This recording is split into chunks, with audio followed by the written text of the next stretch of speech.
එතකොට එහෙනම්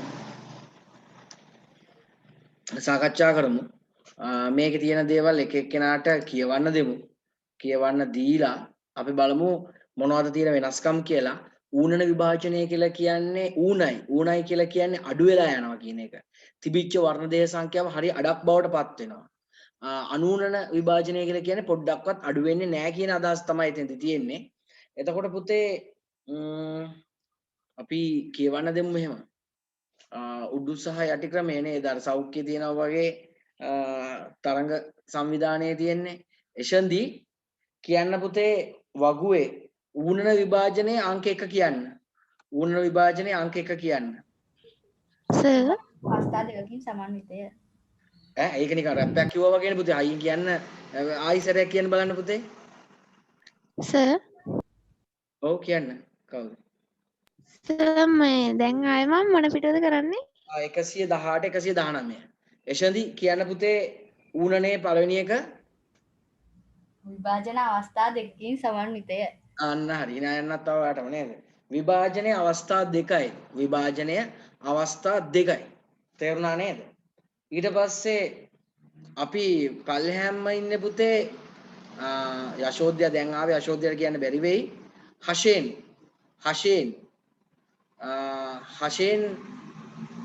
එෂන්දි ඥාති නේද පුතේ? ඔව් සර්. අයියයි නංගීද අක්කයි මල්ලීද? අයියා නංගි. එහෙනම් අර නංගීට නිකන් පාච්චල් වෙන්නේ නැතුව හයියෙන් කියන්න පුතේ අනුනන විභාජනයේ පැත්තේ පළවෙනි එක. විභාජනයේ එක් අවස්ථාවකින් පමණක් සමන්විතය. අන්න හරි. එතකොට අනුනන විභාජනය ගත්තොත් විභාජනය එක අවස්ථාවක් විතරයි තියෙන්නේ. හරිද? ඌනන විභාජනය අවස්ථා ස්ටේජස් දෙකකට සිද්ධ වුණේ. හරි? ස්ටේජස් දෙකකට තමයි සිද්ධ වුණේ. එසන්තිට පස්සේ ඉන්නේ චනුදි පුතේ කියන්න ඌනනේ අංක 2. ද්විගුණ සෛලවල පමණක් සිදු. මොකද පුතේ ද්විගුණ සෛලවල විතරයි වෙන්න පුළුවන්. මොකද තියෙන සංඛ්‍යාව අඩු වෙලා යන්න ඕනේ, භාගයක් වෙන්න ඕනේ.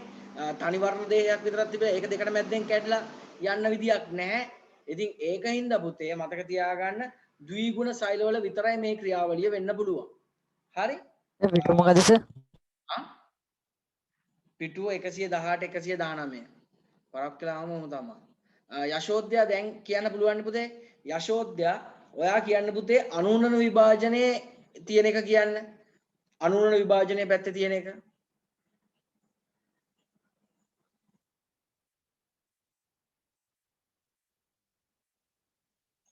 යශෝද්‍ය කියනවා ඇහෙන්නේ නැහැ පුතේ. ඔයා කියන එක ඇහෙන්නේ නැහැ. එහෙනම් කියන්න චනුල් කියන්න අනුනන විභාජනයේ දෙවෙනි එක කියන්න. ඒක ගුණ මෙන්න ද්විගුණ සෛලවල සිදුවේ. ඒක ගුණ සෛලවලත් වෙන්න පුළුවන්. අනුනනයි. එතකොට ඒකේ තිබ්බේ පුතේ n සංඛ්‍යාවක් නම් අර යාගෙන් ඊළඟට හැදෙන අයටත් යන්නේ n සංඛ්‍යාව. ද්විගුණයේ වේ 2n සංඛ්‍යාවක් නම් හැදෙනේ වේ 2n සංඛ්‍යාවක්. මහ ලොකු වෙනසක් වෙන්නේ නැහැ. තියෙන සංඛ්‍යාවම තමයි ෆොටෝකොපියක් තමයි මම එදා කිව්වනේ. හරි? ඒකෙන්ද ඒක ගුණයේ වේත් වෙන්න පුළුවන්.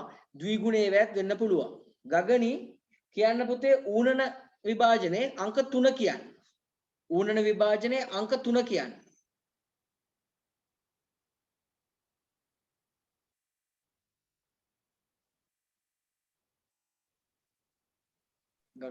ප්‍රභේදන හටගනී එනම් වර්ණ දේහ වල වෙනස්කම්. පුතේ වර්ණ දේහ වල වෙනස්කම් වෙලා අලුත් ප්‍රභේදන. හරිද? variations ඇති වෙන්න පුළුවන්. දැන් හොඳම උදාහරණයක් විදිහට අපි ගමුකෝ බල්ලොන්ගේ කොච්චර ප්‍රභේදන ඉන්නවද පුතේ? අපි ඔන්න අපිට පුළුවන් ලොකු එක්ස්ප්ලනේෂන් එකක් දෙන්න අපිට රණුත්ලා කවිඳු රාමනායකලා ආධාරයෙන් පුළුවන් ඒ සම්බන්ධව එක්ස්ප්ලනේෂන් එකක් දෙන්න. මට වඩා දන්නවා. දැන් බලන්නකෝ දැන් නිකමට මම කියන්නේ ජර්මන් ෂෙපර්ඩ් කියයි, ලයන් ෂෙපර්ඩ් කියයි, බුල්ඩොග් කියයි, ඩොබර්මන් කියයි, ඊට පස්සේ ඇමරිකන් බුලි ඉන්නවා. ඒක එකම වේරියේෂන් සමහරවට පොඩ්ඩක් එහෙට මෙහෙට වෙච්ච ඒවා දිනනවානේ. ෂෙපර්ඩ්ලා ටික වෙනස් වෙලා තියෙනවා පොඩ්ඩක් වෙනස් වෙලා. එතකොට ඇමරිකන් බුලීලාගේ වෙනම වෙනස් වෙච්ච ඒවා බුල්ඩොග්ලා හෙට මෙහෙට වෙනස් වෙච්ච ඒවා තියෙනවා. එතකොට මේ වර්ණ දේහ වල වෙච්ච පොඩි පොඩි වෙනස්කම් ඉඳලා තමයි මේ தত্ত্বය ඇති වෙලා තියෙන්නේ පුතේ. හරි? කියන්න විහාර කියන්න පුතේ ඒකට අදාළ අනිත් පැත්තට අදාළ ඒ පැත්තේ අනිත් එක කියන්නේ ප්‍රභේදන හට නොගනී වර්ණ දේහවල වෙනස්කම් ඉතා විරලයි. වෙන්නේ නැහැ පුතේ. ඉතින් ෆොටෝකොපියක් නේ ගහන්නේ. එතකොට ඒක වෙනසක් සිද්ධ වෙන්නේ නැහැ. තේරුණාද? ඉමාෂ් කියන්න පුතේ ඌණන විභාජනයේ අංක 4. විභාජනයේ අවසානයේ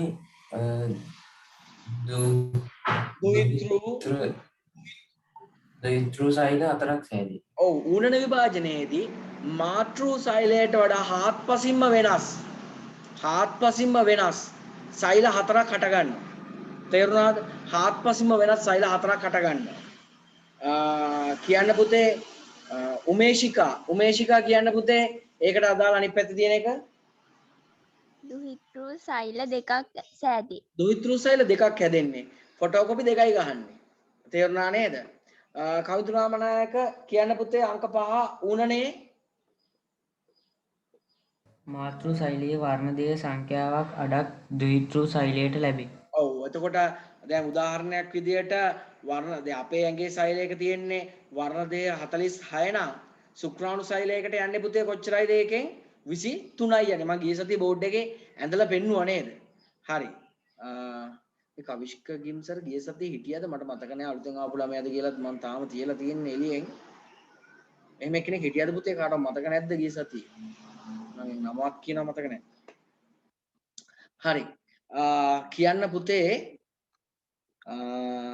ත්‍රිශාලා කියන්න පුතේ ඊට ප්‍රතිවිරුද්ධ එක දුහිතෘ සෛලවල වර්ණ දේහ සංඛ්‍යාව මාතෘ සෛලයේ වර්ණ දේහ සංඛ්‍යාවට සමාන වේ. අන්න හරි. දුහිතෘ සෛලයක තියෙන වර්ණ දේහ දැන් මගේ අතේ තුවාලයක් වුණාම එතන අලුත් සෛල හට ගන්න ඕනේ. ඒ හට ගන්න අලුත් සෛලවල ගත්තොත් එහෙම පුතේ ඒ හට ගන්න අලුත් සෛල ඒ විදිහේ මේවා තමයි ඇති වෙන්නේ. ෆොටෝකොපියක් නැතෙන්ට එන්නේ. එතකොට පුතේ මතක තියාගන්න ඒක මාතෘ සෛලයේ වර්ණ දේහ සංඛ්‍යාවට සමානයි. තේරුණාද? කියන්න පුතේ කෙමිත නෑනේ.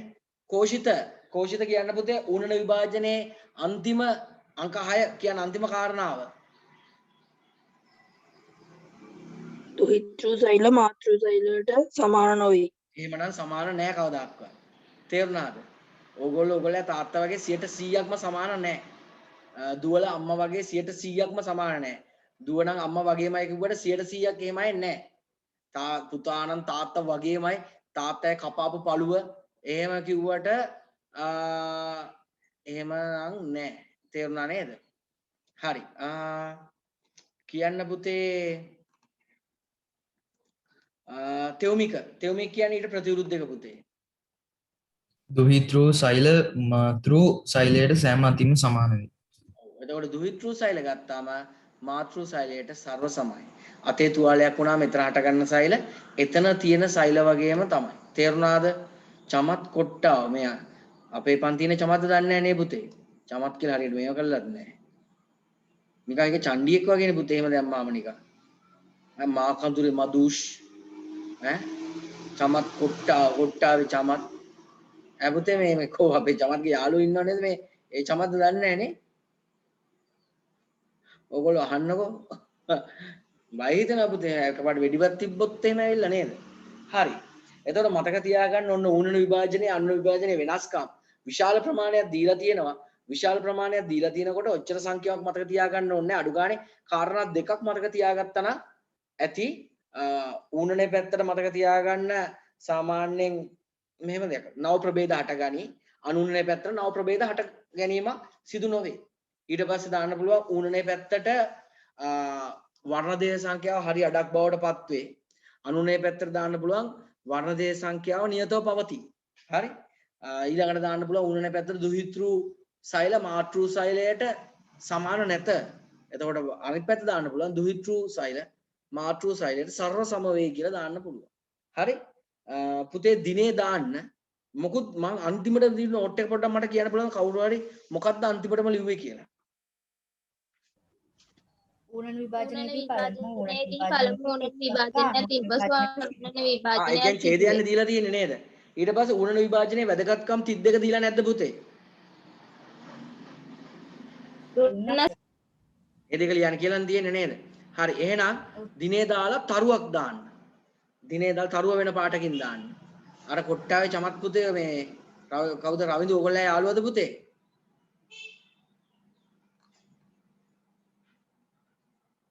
සර් උට කෝල් එකක් ගන්න දෙයක් නැහැ. චැට් කරන්නවත් විදියක් නැද්ද? ෆෝන් එක කැඩලලු. එහෙනම් මේ චණ්ඩියෙක් වෙන්නේ නැති පුතේ අපි පොඩ්ඩක් පරිස්සමෙන් ඉමු. හරි. මේ කප්පමක් අතිල්ලන්නවත් දන්නේ හරි. මෙහෙම ලියමු. ඌනන විභාජනයේ හා බලන්න ඉතින් ඉනාවේ නේ දායි මමනේ ජෝයි ෆේස් දායි මම මේ ඌනන විභාජනයේ හා අනූනන විභාජනයේ පවතින ප්‍රධාන වෙනස්කම් මෙසේය.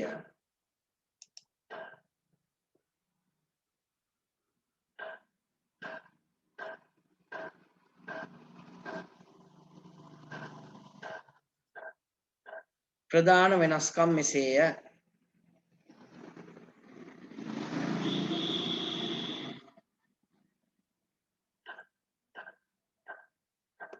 හරි. වගුව ගහන්න ඉඩ තියන්න පුතේ. දැන් මේ දවස්වල තියෙන ලොකුම අර්බුදය තමයි පුතේ white board marker ටික ඉවර වෙගෙන යනවානේ. දැන් white board marker ගන්න තැනකුත් නැහැ. මාර අර්බුදයක ඉන්නේ මේ දවස්වල. සර් අර දාපු නෝට් එක කලින් දැම්මනේ සර් මේකේ කලින් ඔච්චර කලින් දැම්මේ නෑ නේද? මං ලියලා තියෙනවා සර් ඊට. නෑ කලින් දැම්මේ පැති 4ක් වගේ නෙමෙයිද පුතේ? නෑ ඔච්චර දාලා තිබ්බේ නෑ සර් මේ අර ඔකේ ටිකක් දාලා තිබ්බා.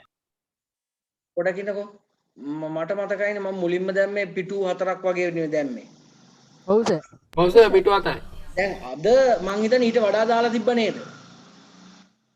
ඔව් සර්. ඒ හතරත් එක්ක තව 6ක් දාලා තිබ්බා. ඒ හත ඕනේ ඒ මම මුලින් ඉඳන් දැම්මේ ඇයි දන්නවද? දැන් මේ අපේ අලුතෙන් එකතු වුණා පුතේ කවුද මට නම් මතක නෑ කවිෂ්ක අලුතෙන් නේද පුතේ? ඔව් සර්.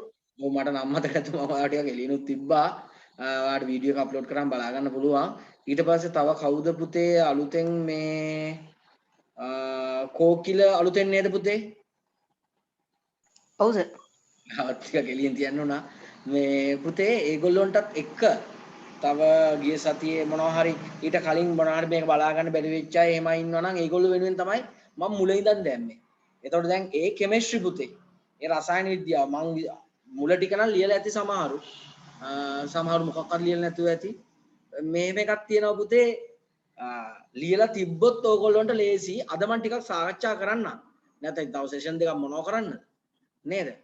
ඊට පස්සේ ඕක ඉවරනත් එක මම භෞතික විද්‍යාව නෝට් එකක් එවනවා. ඒකම ඊළඟ රසායන විද්‍යාව එකක් එවනවා. හැබැයි දැන් මම මේ සෙෂන් එකේදී ඊළඟ ජීව විද්‍යාව චිත්ත පටන් ගන්න කියලා බැලුවේ. කමක් නැහැ නේද? ඔලක් නැහැ. අවුලක් නැහැ දෙන කවන්නේ. හරි. වගුව ගහන්න ඉඩ තියන්න. වගුව පුතේ පාට දෙකකින් ලිව්වා නම් හොඳයි දෙපැත්ත. මම එහෙම කැමතියි. කොට්ටා විචම. හරි. පුතේ 135 පිටුවේ 135 පිටුවේ අපේ අලුත් පාඩම තියෙනවා. ජීව විද්‍යාවම තමයි. පෙළලා බලන්න පුතේ මොකද්ද මාතෘකාව කියලා? ජීව විද්‍යාවම තමයි. ඔය පොතේම ලියත හැකි අපිට. මොකද්ද මාතෘකාව? ජීවීන්ගේ ලාක්ෂණික ලස්සනට ලියන්න මාතෘකාව. ජීවීන්ගේ ලාක්ෂණික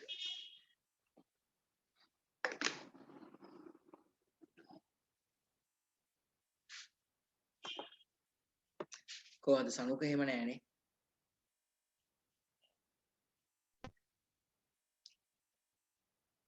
නැති දැන් තමයි බයින්න සනුකයට.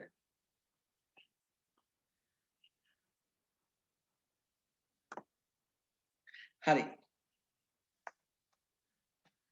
මේ 6 වසරේදී ඉගෙන ගත්ත පාඩම ආයි පොඩ්ඩක් නිකන් අප්ඩේට් කරලා ඔයගොල්ලන්ට දීලා තියෙන්නේ පුතේ. ජීවීන්ට පොදු ලක්ෂණ ගත්තාම පුතේ මතකද 6 වසරේ පුතේ පුතේ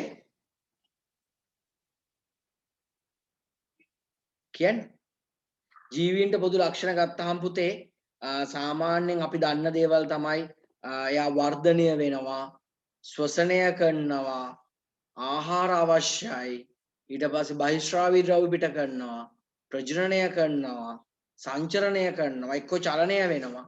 ඒ වගේ දේවල් ගැන තමයි මෙතෙන්දි කතා කරන්නේ. හරි? එතකොට දැන් ඒකනේ පුතේ උතන මේ බිත්තරේ එක කතාවකුත් තියෙනවා. බිත්තර කෑවට පවුද නැද්ද?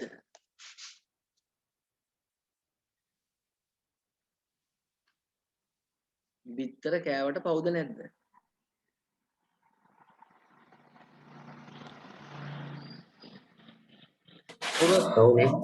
පවුනේ. මගෙන් අහන්නේ පවුනේ කියලා. මං අහන්නේ පවුද නැද්ද කියලා. පවුනේ. පවුනේ. මෙම පුතේ මං හිතන්නේ. පවුනේ මම ඒ වෙන වෙජිටේරියන් අය නම් මේලා බණිය පිස්සුද සර් බිත්තර මම හිතන්නේ පුතේ අර ෆාම් බිත්තර තියෙනවනේ. ඒවා තනි සෛලයක් විතරයි.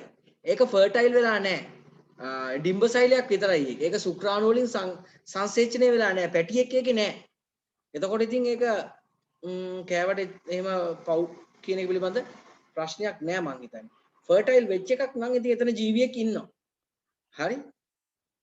බණිත් දන්නේ පළු පැලෙන ආච්චිලා එහෙම අහගෙන ඉඳලා ආච්චිලා සීලා එහෙම අහගෙන ඉඳලා බණිත් දන්නේ මම්මු පව්කාරයෙක් ඔක ගාවට පන්ති යන්නේ මෙහෙම කියයිද දන්නේ. හරි? ඉතින් මතක තියාගන්න පුතේ මේ දැන් DNA එහෙම අරන් තියලා අපිට පාවිච්චි කරන්න පුළුවන් වෙනම. හරි? එතකොට දැන් ඕගොල්ලෝ දන්නවා ඇති ඔය සාමාන්‍යයෙන් ෆොසිල තත්ත්වයේ පැවතිච්ච DNA වර්තමානයේ විද්‍යාඥයෝ අරගෙන ඒවා පිළිබඳ විශාල පරීක්ෂණ කරනවා.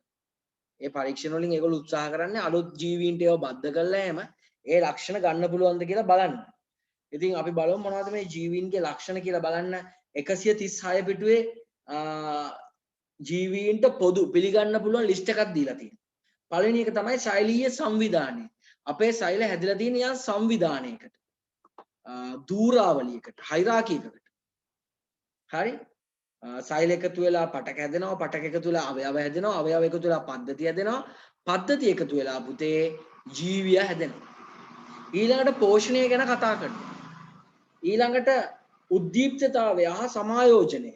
බලමු මොකක්ද කියලා. තියා වචන බරපතලයි වගේ වුණාට එහෙම නෑ. එදිනදා ජීවිතේ නිරන්තරයෙන් දකින්නට, දැනෙන්නට ලැබෙන දේවල්. ඊළඟට බහිස්රාවය, චලනය, ප්‍රජනනය.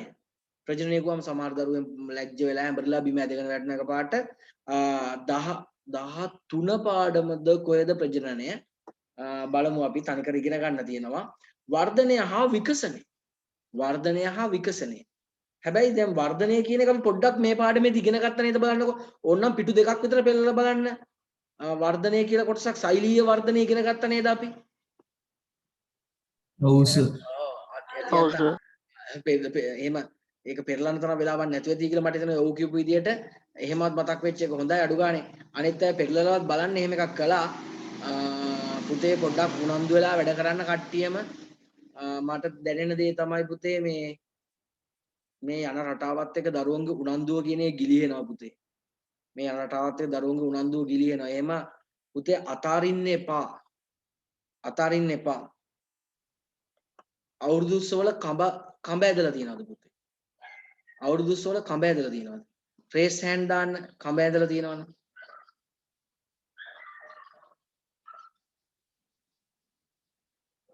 කඹවත් ඇදලා නැද්ද කොහෙද? අන්න ඒකයි තියෙන ප්‍රශ්නේ. හරි? ගෙදර නිකන් බෙඩ් ෂීට් එකකින් නංගි මල්ලිත් එක්ක කඹ ඇදපු වගේ එක නෙමෙයි මම මේ කියන්නේ. අවුරුදු උත්සවයක වගේ හොඳට කඹ ඇදලා තියෙනවා නම් තේරුණාද? පුතේ ඉස්සර නම් ඇද්ද හොඳට ජිම් යන කාලේම දැන් නම් ඉතින් එහෙම බෑ බඩේ වදිනවා කඹේ එතකොට අමාරුයි. මේ පුතේ මතක තියාගන්න.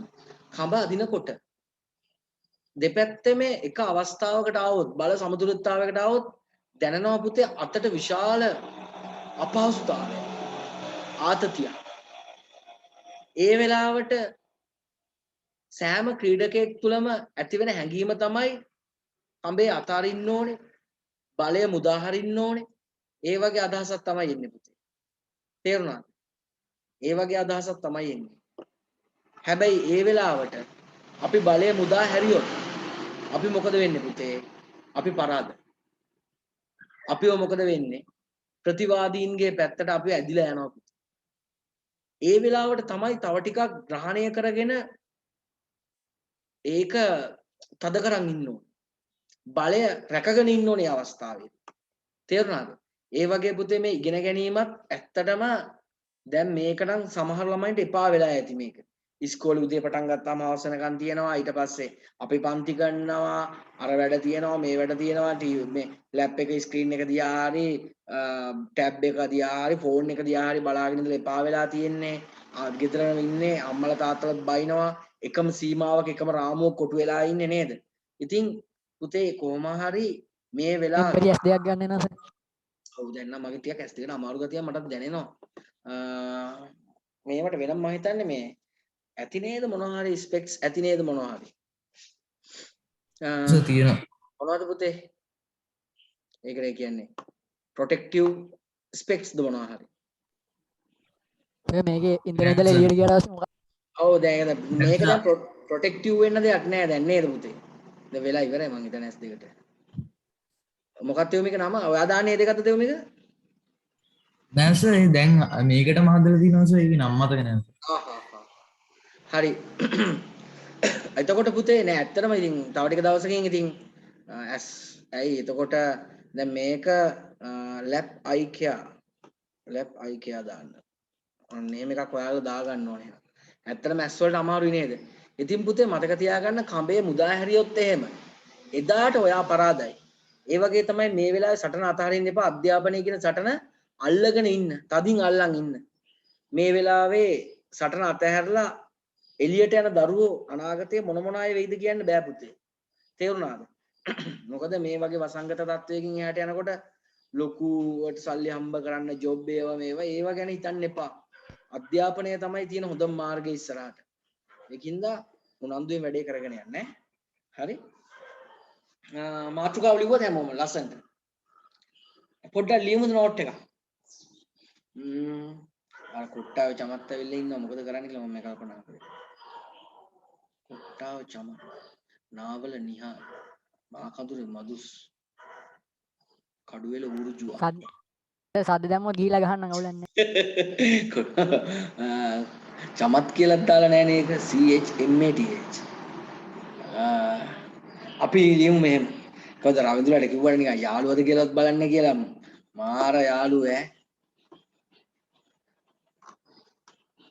අපි ලියමු මෙහෙම. ස්වභාවික පරිසරයේ ජීවීන් හා අජීවීන් අතර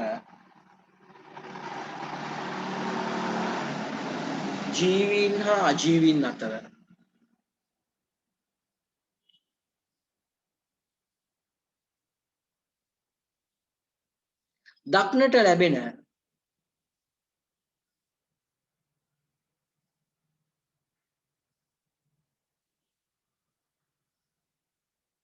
ප්‍රධාන වෙනස්කම් ගණනාවකි.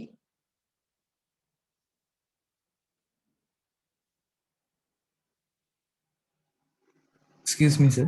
ඔව් පුතේ කියන්න. යාර මාතෘකාව ලිව්වට පස්සේ මේ ලියා ගන්න බැරි නැස කනෙක්ෂන් ප්‍රොබ්ලම් එක. පොඩ්ඩක් යාට කියන්නකො රූල් කීයක් ඉඳ තියන්නද කියලා.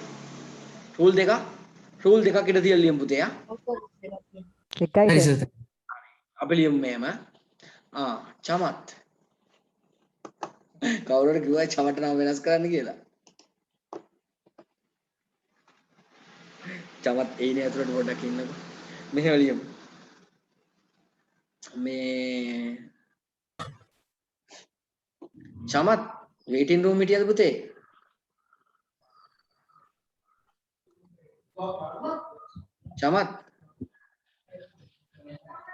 චමත් ලොග් වෙන්න බැරුව ගොඩක්ලා හිටියේ නේද පුතේ? චමත්? ඔව් සර්.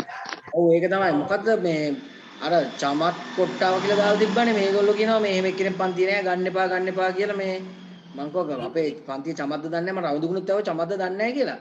මම කියනවා ඔව් එයාට ඉන්න විදියක් නෑ එයාගේ ෆෝන් එක කැඩලා එයා zoom කරන්නේ නැහැ මේ දවස්වල කියලා කිව්වනේ. මේ හරි අපි ලියමු වෙනස්කම් ගන්නවා කිකිලියකගේ බිත්තරයක්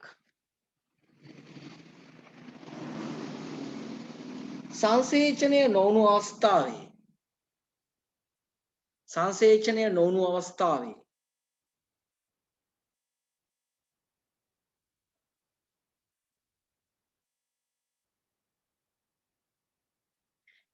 එය ඩිම්බ සෛලයක් ලෙසට සැලකිය හැක. ඩිම්බ සෛලයක් ලෙසට සැලකිය හැක.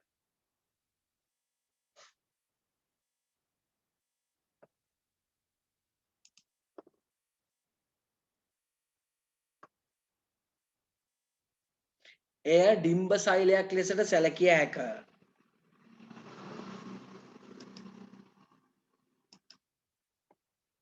එය කිකිලියක ලවා එය කිකිලියක ලවා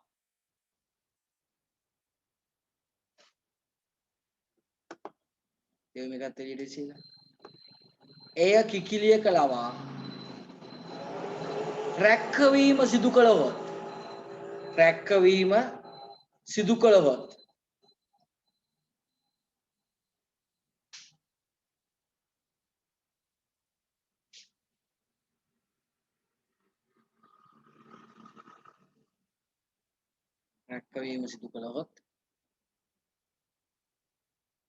එය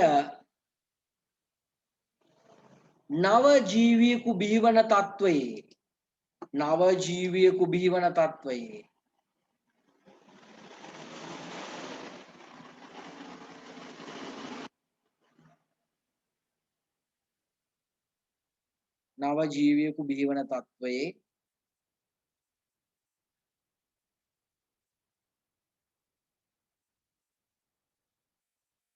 බිත්තරයක් බවට පත්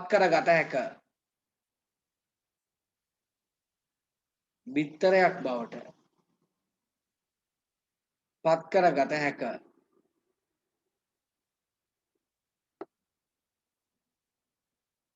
නවජීවියෙකු බිහිවෙන තත්ත්වයේ බිත්තරයක් බවට පත් කරගත හැක.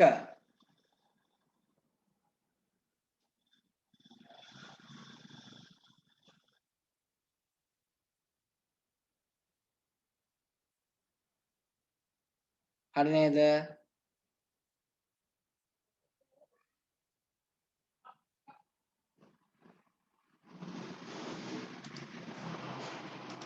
අපි අලුත් ඡේදයකට යමු.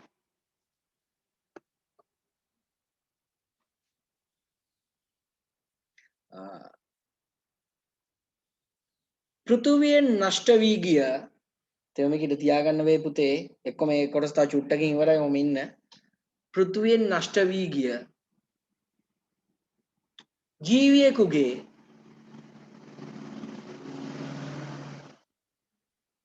ෆොසිලයක් ග්ලැසියරයක තිබී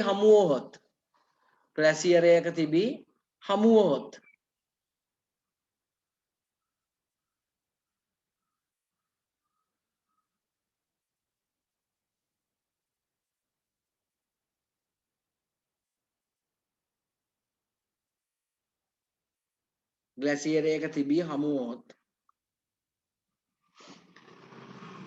එය සතු DNA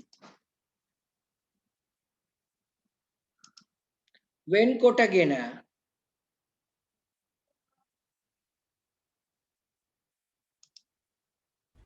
ආයි පොඩ්ඩක් දැන් කියපු ටික කියන්න පුළුවන්ද? මතක නෑ පුතේ ඒකින්ද ඒක මේ රෙකෝඩින් එකෙන් බලන්න. එය සතු DNA මොකද පොත බලලා නෙමෙයි කියන්නේ. එය සතු DNA වර්තමාන උචිත ජීව පරපුරකට බද්ධ කොට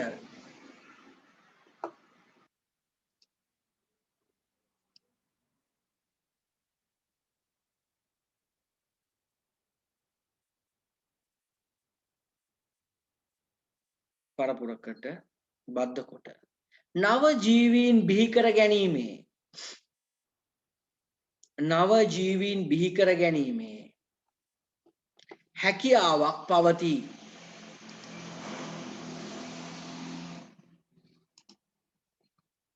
හැකියාවක් පවතී. අලුත් ඡේදයකට යන්න. ජීවීන්ට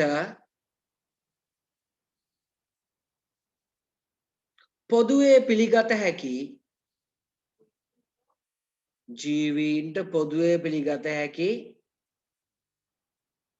ලාක්ෂණික ගණනාවකි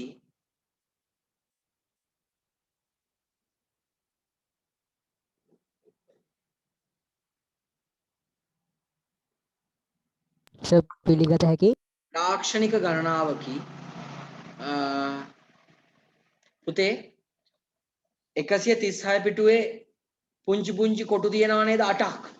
ශෛලීය සංවිධානය, පෝෂණය, ශ්වසනය, උද්දීප්තතාවය, සමායෝජනය, බහිශ්‍රාවය, චලනය, ප්‍රජනනය, වර්ධනය හා විකසනය. ඒ 8 ලියමු ටක් ගාලා පුතේ. වෙන පාටකින් පහළට ලියන්න.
ලියලි වලද පුතේ ඔයගොල්ලෝ? තව වෙලා ඕනේද?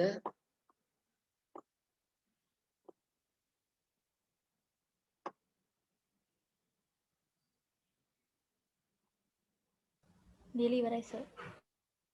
ඉවරයි සර්. නේද දැන් අකුරු එහෙම ආයි පරණ තාලට ගිහිල්ලා නැහැ නේ. හොඳ තත්ත්වෙන් තියෙනවා නේද? හොඳින් තියෙනවා. නෑ එච්චරයි.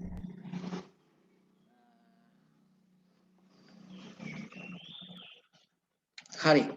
පුතේ අපි ඒකයට ඉගෙන ගමු අංක 1 වෙන පාඩකින් ශෛලීය සංවිධානය සෙලියුලර් ඕගනයිසේෂන් මම ඒකට අදාළ රූපයක් නිකන් අප්ලෝඩ් කරා. අපි ඒක බලලා ඒ කියන්නේ ඒක ලබන සතියේ කතා කරමු. එතකොට දැන් ලබන සතියේ මේකෙන් චූටි කොටසක් කතා කරනවා. ඒකම පුළුවන් වුණොත් මම භෞතික විද්‍යාවත් කොටසක් දෙන්න. මම අලුතෙන් ලින්ක් එකක් එවන්නම්. අපි එතන ඉඳන් රසායන විද්‍යාව සාකච්ඡා කරන්න පුතේ. රසායන විද්‍යාව සාකච්ඡා කරන්නේ නෝට් එක ලියලා තියෙනවා නම් හොඳයි. ලියලා නැත්නම් ගොඩක් හොඳයි. අපි බලමු කොහොමද වෙන්නේ කියලා ඈ.